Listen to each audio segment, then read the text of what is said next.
सपने एक पीढ़ी से निकलकर अगली पीढ़ी में पनपने लगते हैं अक्सर।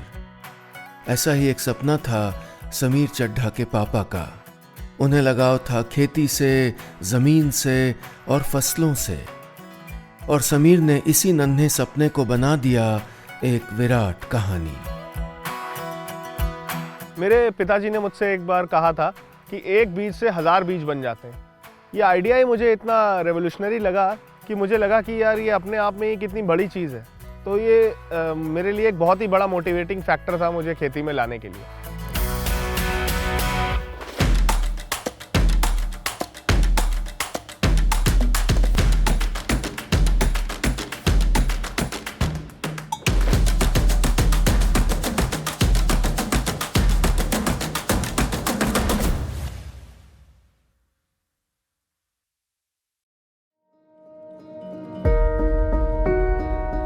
खेत की पहली फसल थी सब्जियां।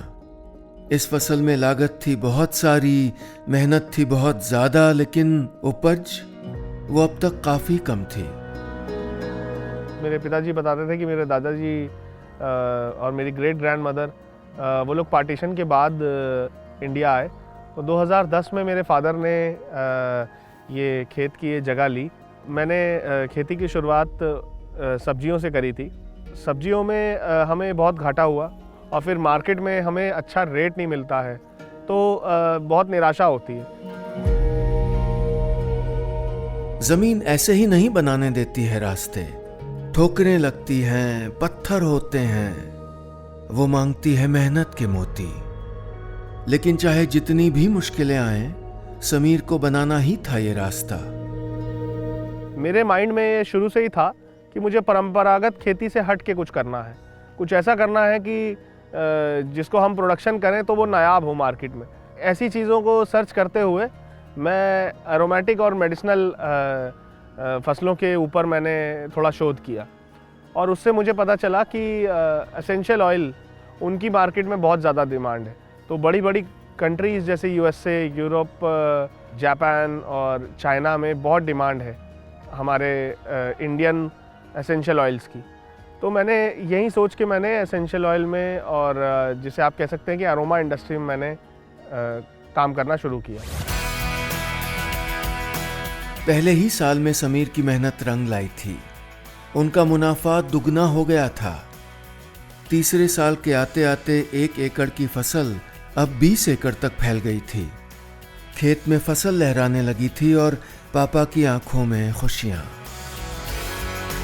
तेल निकालने वाली खेती में आपका भी तेल निकलेगा, चाहे आप कोई भी काम करें। छोटे स्तर से ही स्टार्ट करना चाहिए। हम लोग इस समय अलग अलग टाइप की एरोमेटिक क्रॉप्स करते हैं, मेडिसिनल क्रॉप्स भी करते हैं। तो मेरे फादर को जब मैंने कहा कि मैं खेती करना चाहता हूँ, उन्होंने मुझे बहुत ही आगे बढ़ के सपोर्ट किया, और उसी की वजह से आज ये है कि मैं चड्ढा अरोमा फार्म्स को खड़ा कर पाया हूँ अपने पैरों पे। यंग बंदा हो, पीछे अगर घर का सपोर्ट हो थोड़ा सा, तो वो बिज़नेस अपने आप राह दिखाता है। फिर मैंने इसको आज़ादी दे दी, तो अपने तरीके से करो, मैं इसमें इंटरवेंशन नहीं करूँगा, खाली सपोर्ट करूँगा। समीर ने जिस सपने को सच कर दिखाया, वो सपना अब कई सारे किसान देखने का हौसला कर रहे थे।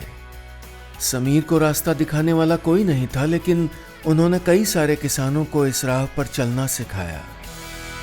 मैं खेती को भी एक मॉडर्न डे बिजनेस ही मानता हूँ। हर साल कम से कम 100 से 150 फार्मर्स को ट्रेनिंग सपोर्ट प्रोवाइड करते आए हैं। तो जो भी एसेंशियल ऑयल का वो प्रोडक्शन करते हैं, हम उनसे बायबैक भी करते हैं रेगुलर बेसिस पे। बीज होते हैं सपने, वो जमीन के भीतर तब तक दुबके रहते हैं जब तक उन्हें नहीं मिलती मेहनत की लागत, परिश्रम की खाद, और तब वो निकल कर खिलते हैं। तब वो बन जाते हैं विराट कहानियां। ये है जमीनी लोग विराट कहानियां विद नीलेश मिश्रा।